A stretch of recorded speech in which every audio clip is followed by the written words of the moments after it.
In this tutorial, we're going to create a layer mask with the channels window in order to edit out this complex tree and hair pattern on the head of this character. I'm going to make sure I've got my layers window up, and I've also got my channels window. Now if you don't see the channels window, you would go to window. Up at the top you'll see the word channels. I'm going to start in the channels window, and I'm going to decide which of the channels will give me the darkest and lightest values together. Usually it's going to be blue because blue most often has a darker value than the other colors, green or red. You'll also notice that there are 3 channels with these separate colors, and then at the top is RGB, which is a combination of the 3. So I'm going to start by selecting the blue channel layer, and I'm going to duplicate it. And I can do that by dragging it over the new layer icon in the channels window. I'm going to name it mask, and then I'm going to invert the values of that channel. And that's done by hitting Command I on the keyboard. So you'll see something that looks kind of like an X-ray effect.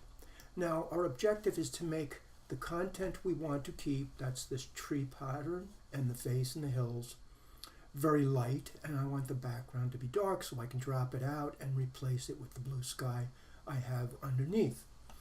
I'm going to go to Image, Adjustments, and Levels. In my Levels window, I'm going to drag the input for the dark on the far left hand side. I'll start to drag it to the right until the background goes as black as I can get it. I'm going to click OK, and I'm going to go back up to Image, I'm going to go to Adjustment, and now I'm going to go to Brightness and Contrast. And this will allow me to enhance the contrast between the whites and the darks. So I'll drag to the right with the brightness, and you'll notice that anything that might be kind of grayish has gone white. If I wanted to, I could tweak the contrast as well. This is all very subjective, and you'll kind of work through each project differently, but this is the basic approach. I'm going to click OK.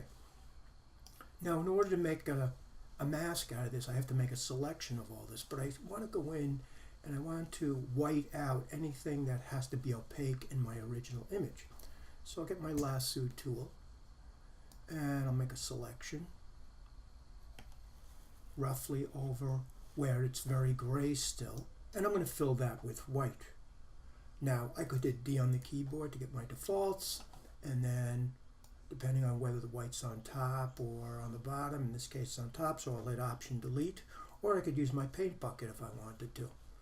Now often enough you'll see these harsh edges, so what I'm going to do now is I will zoom in a bit, and in this case where it's easy to grab, I'll hit W on the keyboard, and I'm going to use my quick select brush to kind of get those hill areas where it has to remain very opaque. I'll get my brush, making sure it's 100% opaque and large enough, and I'll fill those areas in as well.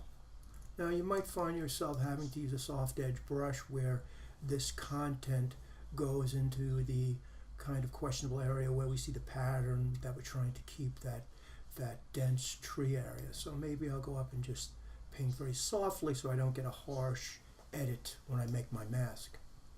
Now once I've got that silhouette made, I'm going to hold my Command key down, and I'm going to click on that mask channel layer, and it's going to give me the marching ants in the shape that I have just created.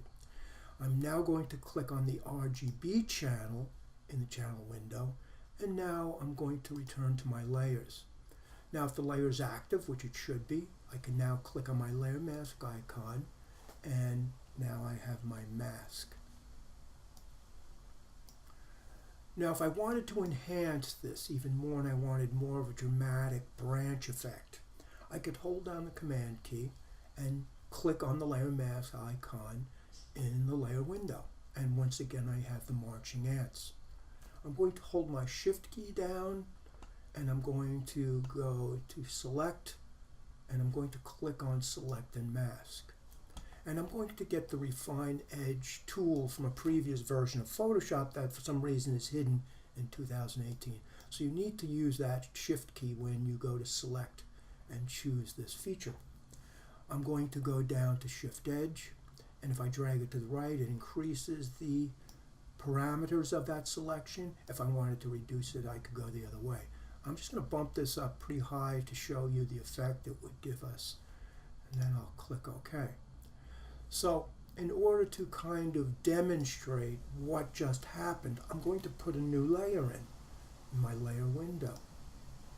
And then I'm just going to use black, and I'm just going to fill the area where the tree at the top is. And then I'm going to hit Command D to deselect. I'm going to turn that layer on and off, and you'll see the difference between the two. Now this last step is something that's purely subjective. It all is how you approach this, but just another way to get a very good layer mask when you're trying to edit out complex hair or patterns such as this.